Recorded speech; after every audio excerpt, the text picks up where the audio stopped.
So welcome to Lesson 3, Writing Accessible HTML. In this lesson, you're going to be walked through the process step by step of what is contained in a properly formatted basic HTML document. Now, in order to complete this yourself and follow along, you can use codepen.io, which is the website that you're seeing here on the screen.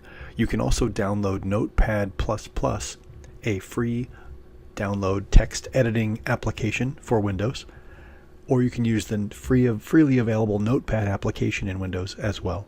If you are not using Windows, then you can use a text editing application for your Mac OS or Linux OS, depending on your operating system of choice. So now, as stated in Lesson 1, HTML documents are structured semantically so that the information conveyed has meaning. In this lesson, you'll be introduced to the structure of a basic HTML document, which will form the foundation of all the lessons to follow.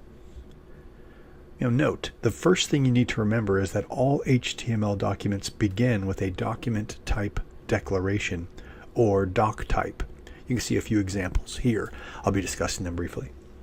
The doc type declaration tells the web browser the version of HTML in which the page is written, and how to display the rules of that HTML version visually in a web browser application. Now, according to the World Wide Web Consortium, or W3C, the current version of HTML is HTML 5.1 second edition. Now, prior to HTML5, doc type declarations were rather long, as you can see. The doc type you selected changed the types of HTML elements, tags, and attributes you could use in your code, and made a difference in how web browsers read, understood, and displayed your HTML documents. So, examples.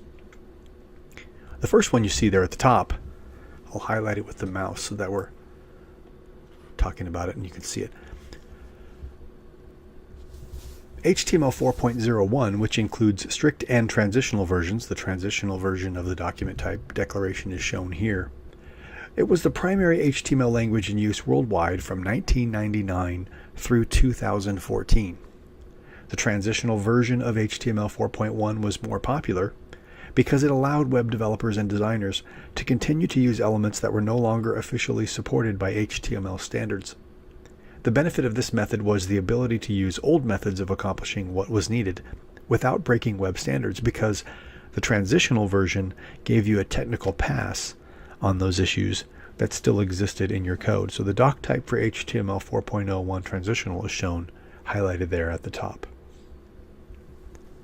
Now, XHTML 1.0, which also includes a strict and transitional version, and is highlighted here as the second item example in the code, was a version of HTML written to conform to the XML standard.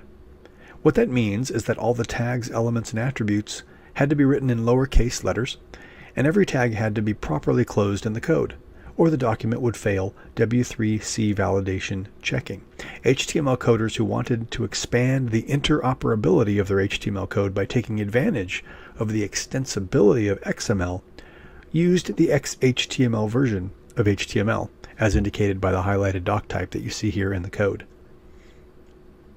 The doc type for XHTML 1.0 strict is shown as an example.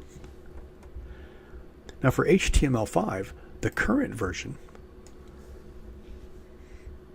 the doc type declaration has been dramatically simplified to what you see here highlighted, doc type HTML. Now, once you've written your doc type, which is always the first line of your HTML document, the next step is to write the three main structural elements contained in all HTML documents, which are as follows. The HTML element, which contains the rest of the elements. So this is the opening tag of HTML here, and the closing tag at the bottom of the document, noted by the slash character immediately prior to the name of the tag. The head element, which has an opening and closing tag, just like the HTML tag does, which contains the configuration aspects of the page. We'll have more on the head element in a later lesson. And the body element, which is shown here with an opening and a closing tag, which contains all of the visible aspects of the page. So items placed in the head element are not directly visible on the web page itself. Items in the body element are visible and are the web page content. Now, each of these three elements begin and end with similar tags, and the only difference between the tag at the beginning, called the opening tag, and the tag at the end of the element, called the closing tag, is that the closing tag has a / before the tag name. So with the doc type and these three structural elements written out, your HTML document looks as shown and as highlighted. So basically you add the doc type, to recap. You add the HTML tag and close it. You add your head tag between the HTML tags and close the head tag. Add your body tag after the head tags and close your body tag. Now between the body tags, you'll notice there are a couple of tags I haven't yet mentioned. The heading level 1 tag. You can only have one heading level 1 on any HTML document in order for it to be valid HTML. And a paragraph tag, or P tag. Both the heading level 1 tag and the P tag are also required to be closed with a closing and matching tag.